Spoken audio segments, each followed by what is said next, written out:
Hi to hall అండి. ఈరోజు Sunday కదా, మంచిగా చికెన్ కర్రీ ఎలా చేయాలో నాకు నచ్చినట్టు ఒకసారి నేను చేశాను. చూడండి, ఫస్ట్ ఆనియన్ తురుముకొని పక్కకు పెట్టుకోవాలి. పెట్టుకున్న తర్వాత ఆయిల్ పోసి ఆనియన్ ఫ్రై చేసుకోవాలి. ఫ్రై చేసిన తర్వాత దాంట్లో సరిపడినంత ఆయిల్ చూసుకొని వేసుకోవాలి. దాంట్లో మసాలాలకు సంబంధించిన ఆకు కానీ, చెక్క, లవంగాలు, ఇలాచి అవన్నీ మసాలా దినుసులు వేసి మళ్ళీ ఒకసారి కలుపుకొని ఫ్రై చేసుకోవాలి. అల్లం వెల్లుల్లి పేస్ట్ మంచిగా రోస్ట్ అయ్యేలాగా కలుపుకొని అది చేసుకోవాలి. ముందే నానబెట్టుకున్న చికెన్ని దాంట్లో వేసుకొని మంచిగా కలుపుకొని పెట్టుకోవాలి. నీట్గా కలపాలి. కొంచెం సాల్ట్ వేసి మళ్ళీ ఒకసారి కలుపుకొని మంచిగా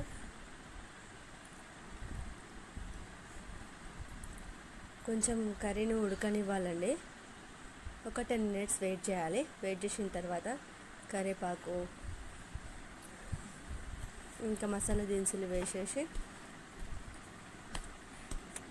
అన్నీ చూసుకొని వేసి మళ్ళీ కొద్దిసేపు మంచిగా కలుపుకొని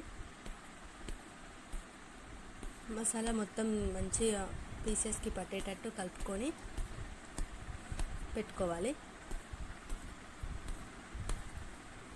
పెట్టుకున్న తర్వాత మంచిగా కలిపి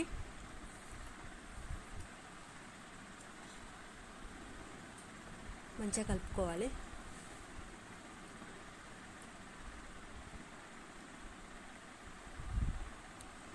అలా వీలైనంత వరకు కర్రీ మంచిగా కలుపుకొని మంచిగా ఉడకబెట్టాలి. ఇలా కరివేపాకు ఇవన్నీ వేసిన తర్వాత ఒక 15 minutes వరకు వెయిట్ చేయాలి. వెయిట్ చేసిన తర్వాత ఇలా వస్తుంది మనకు కర్రీ.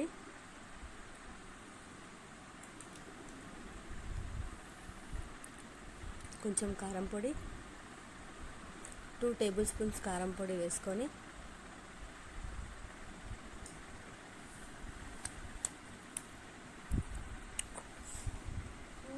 మంచిగా కలుపుకోవాలి.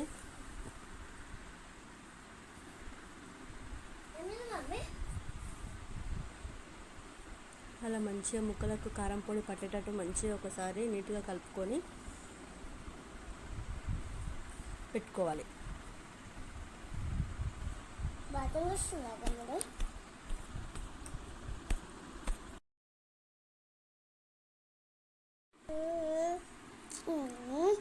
ఇలా కారం పొడి వేసిన తర్వాత మంచిగా కలుపుకోవాలి. ఒక 5 minutes వెయిట్ చేయాలండి. వెయిట్ చేసిన తర్వాత వాటర్ పోసి మంచిగా నీట్గా కలిపి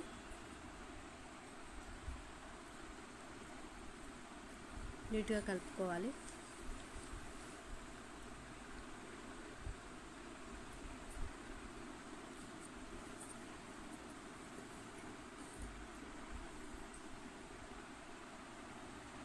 ఒక 15 minutes వెయిట్ చేయాలి. వాటర్ పోసాక ఒక 15 minutes బాగా ఉడకనివ్వాలి. ఉడికిన తర్వాత ఇలా అవుతుంది. మంచిగా కలుపుకొని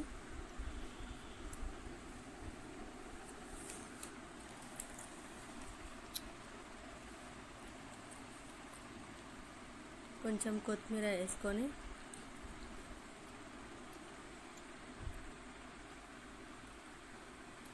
కొంచెం కొత్తిమీర వేయాలండి.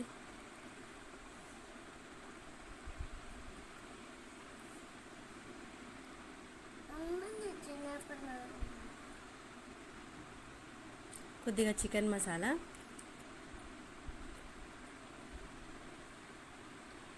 కొంచెం ధనియా పౌడర్ వేసి మంచిగా మిక్స్ చేసుకొని ఉడకబెట్టాలి.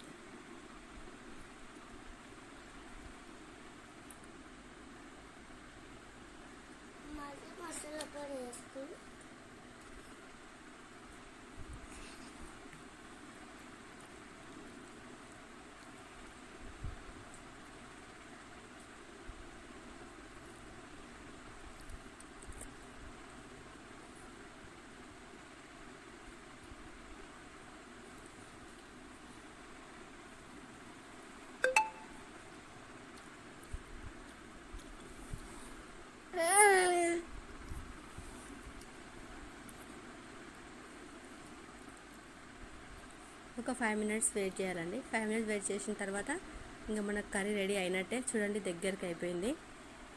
అట్లా దగ్గరికి గ్రేవీలాగా అయిన తర్వాత మనం స్టవ్ ఆఫ్ చేసుకోవడమే. ఇంకా